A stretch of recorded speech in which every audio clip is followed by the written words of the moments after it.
এই ৪ টা জাতের মধ্যে কোন জাতটা আপনাকে বেশি সন্তুষ্ট করেছে? বিজলি গোল্ডটি সবচেয়ে ভালো। ৪৫ থেকে ৫০ দিনের মধ্যে মরিচ পাওয়া যায়। এই যে প্রতি গিটে গিটে একদম গিটে গিটে মরিচ।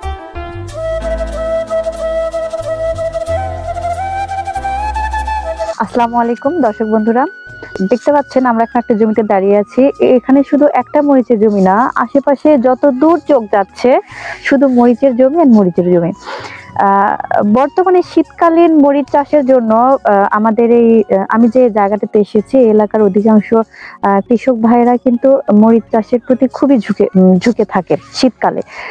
তো এরকম একটি ভাইয়ের সাথে আমরা কথা বলবো যে তারা বা তিনি আসলে কি মনে করে এই সময়টাতে মরিচ চাষ করেন এবং এখান থেকে আসলে কতটুকু লাভবান হন।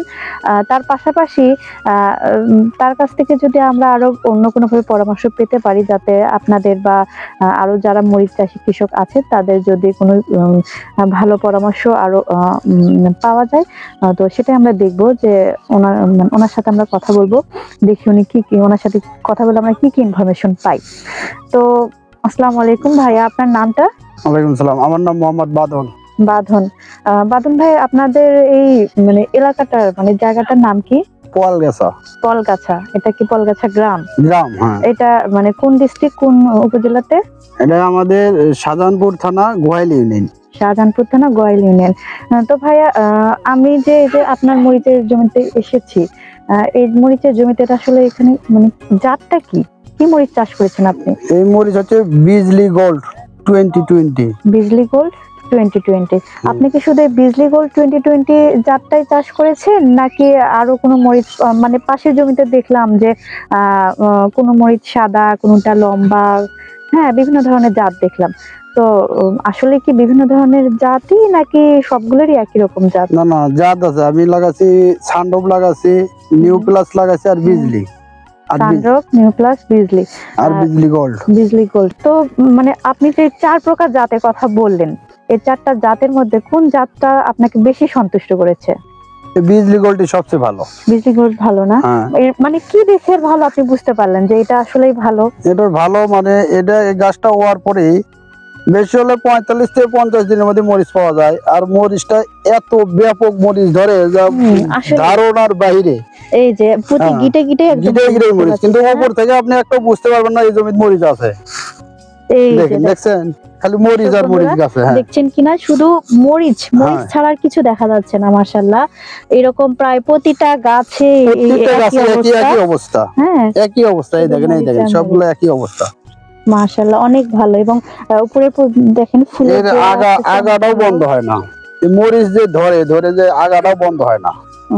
তো আপনার যে এই ফলন, এত ভালো ফলন, সবগুলো জমিতে একই লেভেলের সার কীটনাশক ব্যবহার করেন? হ্যাঁ, সবগুলো একই, কিন্তু সেই তুলনায় ওগুলার তুলনায় এটাতে ফলন ভালো পাচ্ছেন।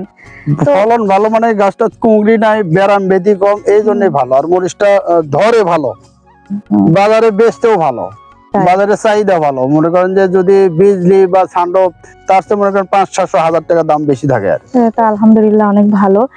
তো ভাই, যদি ফলনে যদি একটু কম হয় তো দামে দিয়ে বসে যায়। গুড। তাহলে তো আমরা আশা করতে পারি যে এটা যদি আমরা চাষ করি তাহলে দেখা যাচ্ছে যে অন্যান্য তুলনায় ভালো ফলন এবং ভালো দাম পাবো।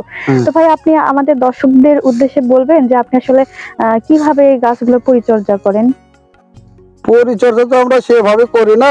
এই মনে করেন যে চারা আফ্রিকা থেকে হয়তো নিয়ে আসলাম, নিয়ে এসে লাগিয়ে দিলাম জমিতে, দিয়ে ৪-৫ দিন পর হয়তো ৮-১০ দিন পর যখন মাটিটা শুকিয়ে গেল, একটা নিড়ানি দিয়ে হালকা একটু মাটি টানে দিয়ে সার সুর দিয়ে এরকম করে হয়ে যায়। তো আপনি কি জমিতে মালচিং ব্যবহার করেছেন? না না না, মালচিং না, মালচিং ছাড়া। মালচিং ছাড়া? তো মালচিং ব্যবহার করলে মনে হয় আরো ভালো ফলন পাওয়া যেত, তাই না? তবে যে এরকম আকাশের বা ওয়েদার বা বৃষ্টির যে পরিস্থিতি, তবে মালচিং করলে ভালো হয়। মালচিং করলেই ভালো হয়, সার সুর মাটিটা ধুয়ে যায় না, গাছের রোগ কম হবে, রোগ বেরাম। মালচিং এর তুলনায় এটা দেখা যাচ্ছে যে আপনার ঘন ঘন একটু বেশি পরিচর্যা করতে হয়। পরিচর্যা বেশি করা লাগে, আপনার সার কীটনাশক বেশি দেওয়া লাগে। ঔষধ কি স্প্রে করেছেন? যে বিভিন্ন ধরনের তো মাকড় লাগে, হ্যাঁ পোকা লাগে, এটা কি ধরনের ওষুধ ব্যবহার করেছেন? এগুলো আমরা ব্যবহার করি, মনে করেন যে মাকড়ের ব্যবহার করি হচ্ছে কি আপনার ভার্টিমেক্স, পেগাসাস, তার বাদে এমিটপ, ডাইমেনশন, টেম্পেস, তার বাদে আপনার আছে আর একটা আছে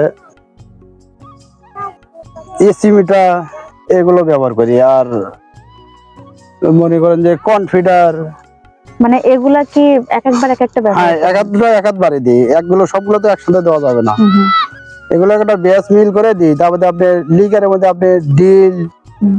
তারপরে আপনি লিকারের 1.8 আরো গুলো আছে ওগুলো দেওয়া হয়।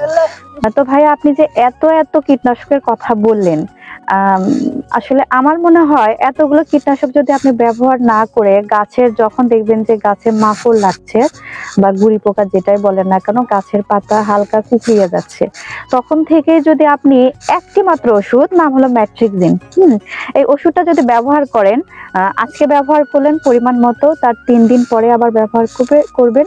যদি খুব বেশি আপনার মানে বেশি মাকড় থাকে তাহলে 3 দিন পর পর ব্যবহার করবেন। আর যদি দেখেন কেবল কুকড়াই যাচ্ছে, তো সেক্ষেত্রে 7 দিন পর পর ব্যবহার করবেন। আমার মনে হয় একটা ওষুধ ব্যবহার করলে ইনশাল্লাহ আপনার মানে এই কুকড়ি বা মাকড়ের যে আক্রমণ, এর থেকে আপনার জমি রক্ষা পাবে, খরচও কম হবে, প্লাস আপনার বেশি পরিচর্যার মানে আগের তুলনায় পরিচর্যার পরিমাণটা, কষ্টটা কমে যাবে। ঠিক আছে ভাইয়া, আপনাকে অসংখ্য ধন্যবাদ আমাদের সাথে এতক্ষণ সময় দেওয়ার জন্য এবং এত সুন্দর আমাদের দর্শককে পরামর্শ দেওয়ার জন্য অসংখ্য ধন্যবাদ। আসসালামু আলাইকুম।